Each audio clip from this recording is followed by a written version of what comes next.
You're listening to Release Your Resistance with Bex Beltran, episode 123.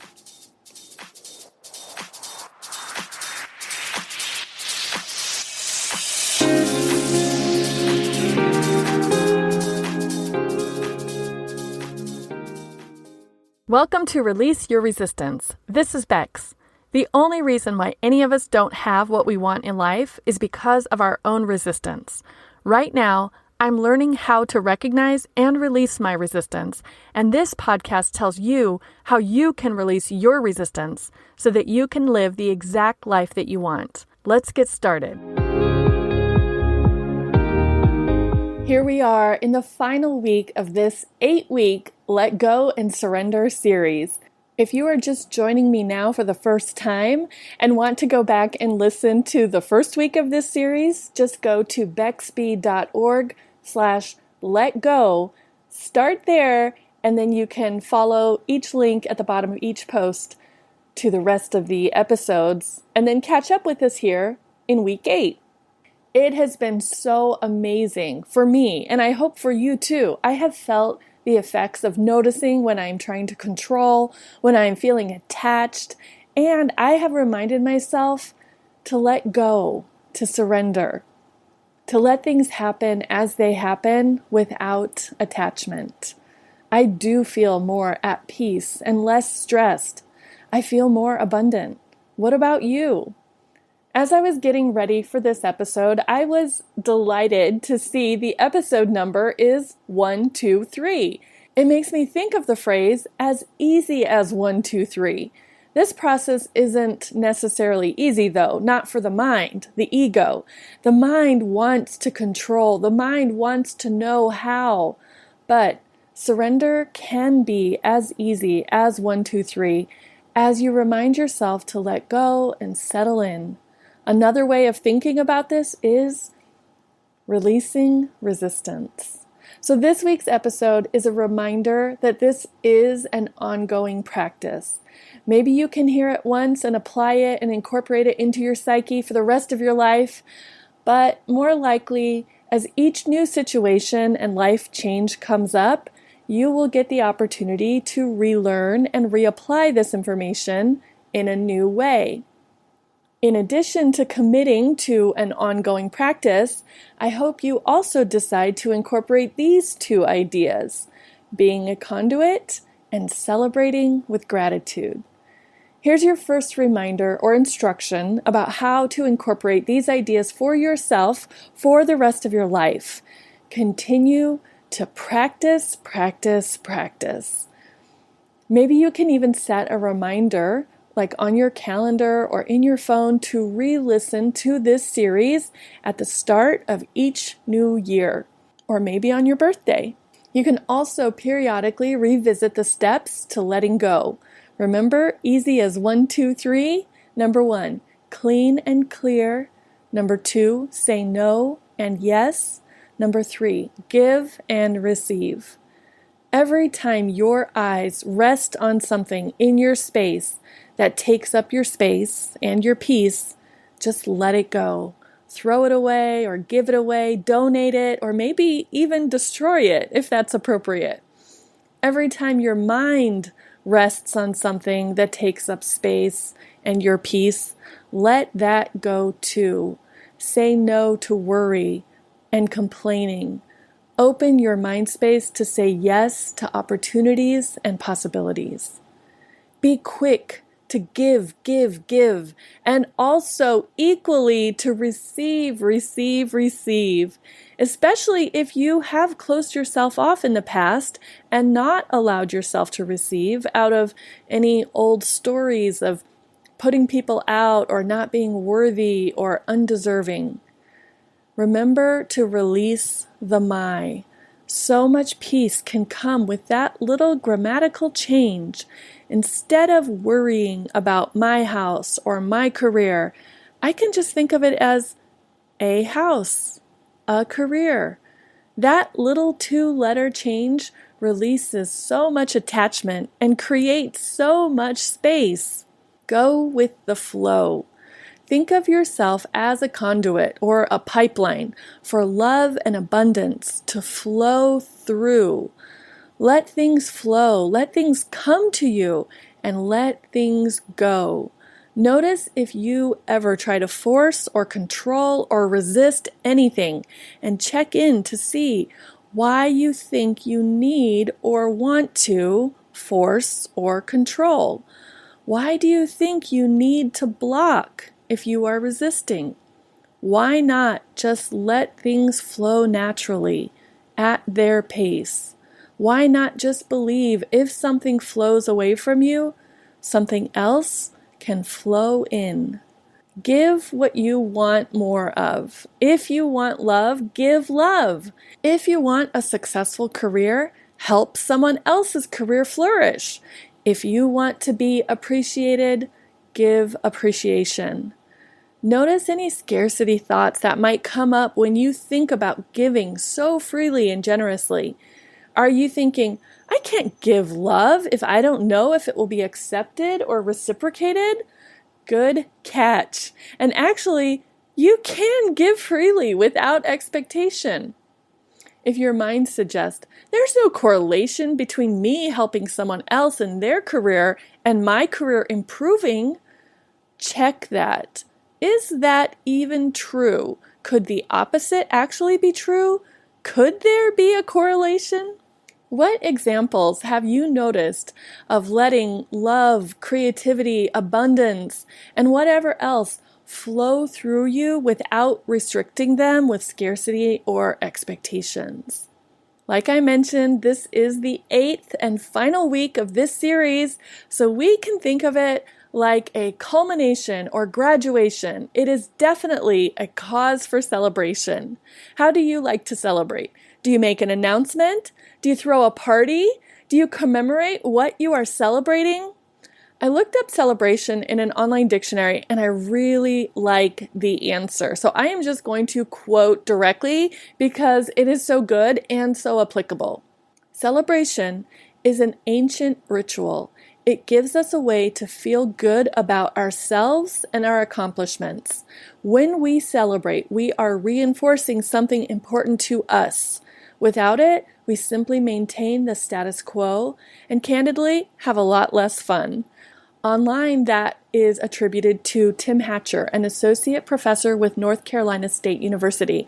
I will include the link/reference in the show notes for this episode. Back to celebration and commencement.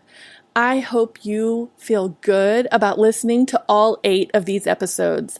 I hope you feel a sense of accomplishment if you have been considering these ideas and trying them out for yourself and maybe even journaling about what you are learning. Today, I want to encourage you to reinforce this topic if it is important to you. Don't just maintain the status quo. Don't just think, that was nice, and then let it fade into distant memory as you go about your life. When I think about common big deal celebrations, one example is graduation. Isn't it interesting that graduation ceremonies are called commencements? Commencement literally means let's begin.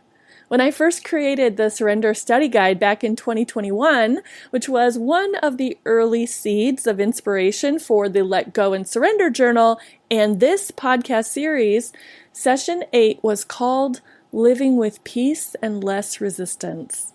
So this work culminates in or commences the promise of peace.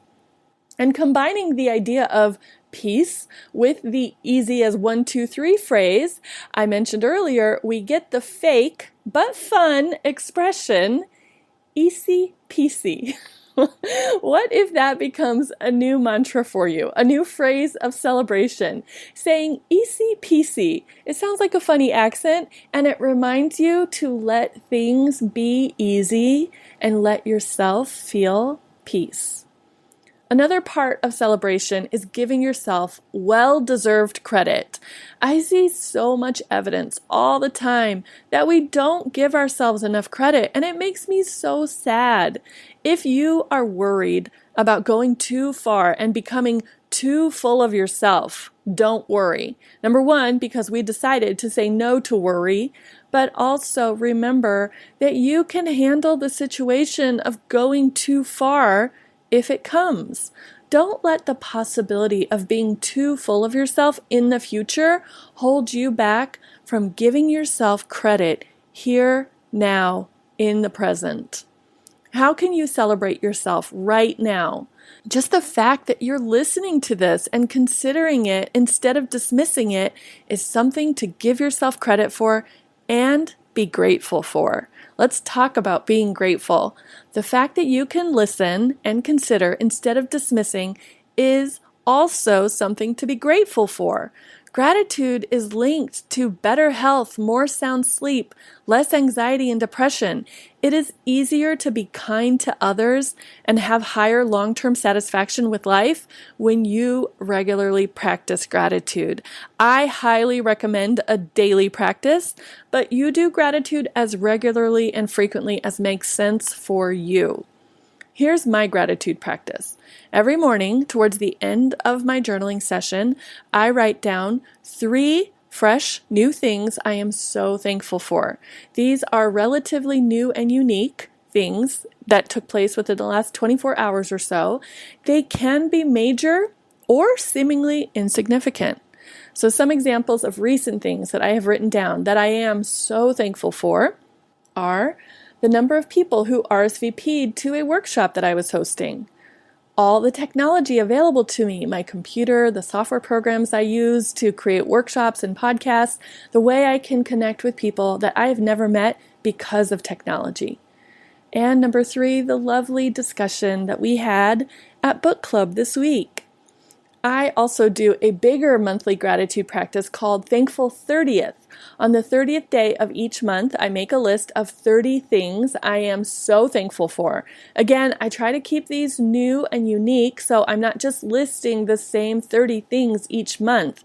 Although this list does tend to have more repetition from month to month, because I do want to remind myself of how thankful I am for these constant things in my life. This month, you can join me on Tuesday the 28th for Thankful 28th, if you're listening to this in February, or just do it on the 30th in any other month. Maybe this month I'll even post it on my Facebook feed, so if you and I are connected, it can remind you too. And it is already scheduled to be the prompt for the 28th in the Journaling and Friendship Facebook group. I really believe as you let go of holding on to things and trying to control them and worrying about them, once your mind acclimates to the new environment, you will notice more space to think of new ideas and realize things you never thought of before. I'm so excited for what's about to come for you. New inspirations, new connections, new motivations, new satisfactions. Here's the final verse to listen to or repeat to yourself to practice surrender. Let me remember I am limitless. I am a conduit for abundance. I transcend the boundaries of the physical world. Let life show me its divine mysteries. Let me feel whole. Let me surrender. Now that we are in the last week of this series, we are also talking about the crown chakra and the very top of Maslow's hierarchy. The crown chakra connects you to everything. This is enlightenment. If you feel connected to something beyond yourself, you are heading in the right direction. If your trust in your inner wisdom creates confidence that is not ego-driven, keep going in that direction. The very top of Maslow's hierarchy is called self-actualization. It is your full potential. You can clearly see reality and are accepting of it, not wishing things are not as they actually are. You are able to fully let go because you can fully trust. Here are this week's journal prompts. How can I let go of what needs to go? How can I openly receive whatever comes? How do I know everything is always fine. That's it. We have reached the end. Thank you so much for joining me in this series. I got so much out of creating it for you, and I hope you also got so much out of participating. Let me know your thoughts and reactions by sending me an email at hi@bexb.org or leave a comment in the show notes for this episode at bexb.org/peace, Peace. I have a few ideas for upcoming episodes and some videos too. And just like in season 3, I am allowing myself to be a little less structured and rigid about the episodes here in season 4. So even though we have had an episode per week for the past few months, that pace might not continue. The best way to stay connected is to make sure you are on one of my email lists. So bexb.org/favorites comes out on Fridays, and it lets you know when new episodes are coming out. And bexb.org/weekly comes out on Sundays, and it gives you a gentle journaling reminder with some prompts or affirmations or mantras. I include all my upcoming events and offers in both of those lists, and you can receive both of them, one on Friday and one on Sunday, if you want. Make sure you are subscribed to one of those lists, and also subscribe or follow this podcast wherever you listen to podcasts. We can also be connected daily for the next 60 days mentally, not actually meeting or seeing or hearing each other. So starting on Wednesday, March 1st, 2023, I am kicking off 60 days of self-awareness. Back in November, I decided to go back to the basics and do a self-awareness exercise every day, and I loved it. It got me much more in tune with what I think and feel and do. I started training my brain to naturally open to think of other possible thoughts. You can do this with me every day for 60 days in March and April and see what benefits it produces for you. You can see a short video of me explaining it when I was 17 days in, and you can get all the details by going to bexb.org/17 days. That's 17days. That is it for today and for this 8-week series. Thank you so much for listening. Hopefully, I will see you on the 1st for our 60 days of self-awareness. You know what I'm really good at? Asking questions, then listening to the answer and redirecting you if you didn't answer, then showing you your thoughts from how you answered. That is part of what coaching with me is like.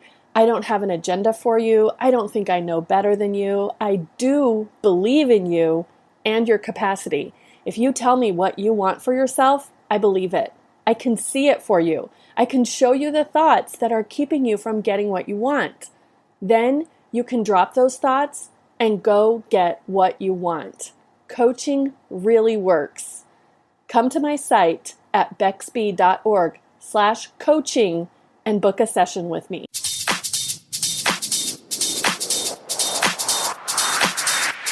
This has been Release Your Resistance. Thank you for listening. If you like this podcast, make sure you're subscribed and leave a review on Apple Podcasts. Also, think about someone who you know who would love this episode and share it with them. There should be a share button on your app if you're listening to this on your phone. If you'd like to continue this conversation one-on-one or in real time, come visit me on my site at bexb.org to see how we can work together.